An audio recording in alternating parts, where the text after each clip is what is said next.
All right, question number 1, we got how to shred without losing muscle. All right, man, a couple things you can do to shred without losing muscle. First, make sure that you keep your calories up. You want to slowly drop your calories. You don't want to just go and drop them. That's not how you want to do it, okay? So maintain a good amount of calories, slowly drop them. Also, along with that, don't just add a bunch of cardio out of nowhere. Slowly add in your cardio and increase it throughout time. So you do that. You're not doing too much cardio. You're not doing too much physical activity. Don't stretch yourself out too thin, because the more physical activity you do, the more food you have to eat. So if you're bodybuilding, like me, I have this issue. I can be bodybuilding, I can be doing yoga, I can be doing some calisthenics training, I can be doing, just whatever the heck I'm doing. If I don't get my meals in, it's like, well, you're at a major caloric deficit. Your body's not going to be able to keep up, and it's going to shred faster than you want it to. You know what I mean? So make sure your calories on point. You don't have to add in so much cardio. And another thing you could do definitely is take like your muscle preservers like BCAAs and things like that, and just make sure you're eating a ton of protein. And by when I say a ton, I don't mean like going overboard, but just eating like a sufficient amount of protein for you, for sure. That's a muscle preserver in itself as well. So, bam. Question number 2. This is from Darius Biddix. When can I tell if I'm overtraining?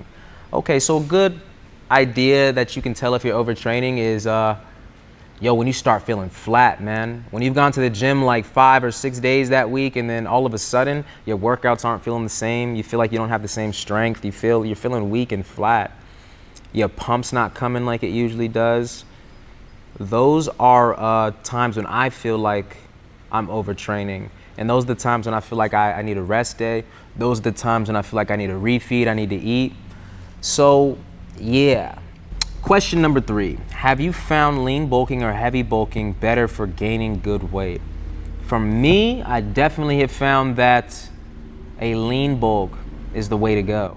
Back in the day, I've learned this from, experience. Back in the day, I used to eat everything, man. I'd go and eat sushi, I'd eat Cane's, I'd eat In-N-Out. I would just eat a bunch of stuff and think that it was gonna benefit me. Until, I'd get to like 213 pounds and I'd be like, yo, this isn't really how I wanna look or feel.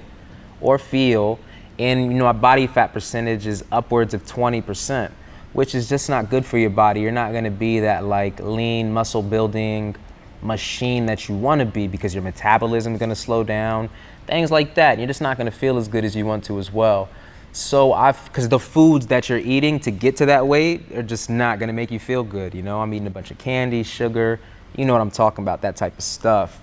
So I found that the lean way, you just feel a lot better. Your body knows how to process the foods you're eating a lot better. You're eating like chicken breast, steak, eggs, turkey. Your carb sources are clean. It's like a lot of oatmeal, rice, things like that.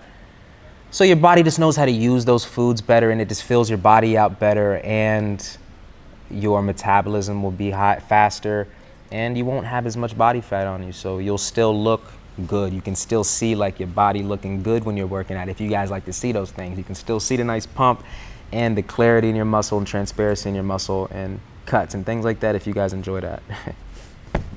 All right, question number 4. I don't have a name for this one, but what's an effective way of burning fat? I'm gonna personalize this. Anytime that I'm trying to lose fat or shred, what I do is I definitely start regulating my carbs. So I'll lower my carbs. That's one thing I'll do. I can increase cardio, add cardio in, whether it be like fasted in the morning, or I can do it after a workout usually. Sometimes when you're doing cardio too, it doesn't have to be like you're walking or running. I like to dance sometimes. I do calisthenics training. So sometimes I'm burning calories in those forms, and I'm building skills while I burn calories. So maybe you have a hobby that you like to do, you can increase on that. Next thing that I would do is you can go more intense in the gym. You can definitely just throw more drop sets in there, throw more supersets in there, just go crazy. So increase physical activity, lower the carbs, and add some cardio in there too, which is an increase in physical activity. Those are pretty much what I'm doing when I'm shredding. Yeah. And to add on to that, like the more cardio, the diet is gonna be the main thing. Like you taking care of your diet and cutting the carbs, you don't have to cut the carbs. It's just a method I use. you can definitely just have a balanced diet and still just, you know, you can definitely shred that way. But I find that cutting the carbs is effective for me. So when you do that, that will take care of most of it. But when you start adding the cardio into it, you just start shredding faster and faster and faster. You hit the gym faster, it starts shredding faster and faster. Question number 5. Straight? Here we go. Question number 5. I don't have a name for this one either. What is your advice to teenagers getting into bodybuilding or weightlifting? I would say that, man, the biggest thing for me that I felt like I made a mistake on was definitely my nutrition. I undermined that.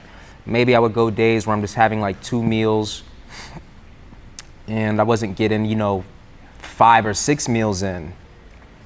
You know, so when you're doing that, like I had the gym down. I definitely was going to the gym like 5-6 days a week.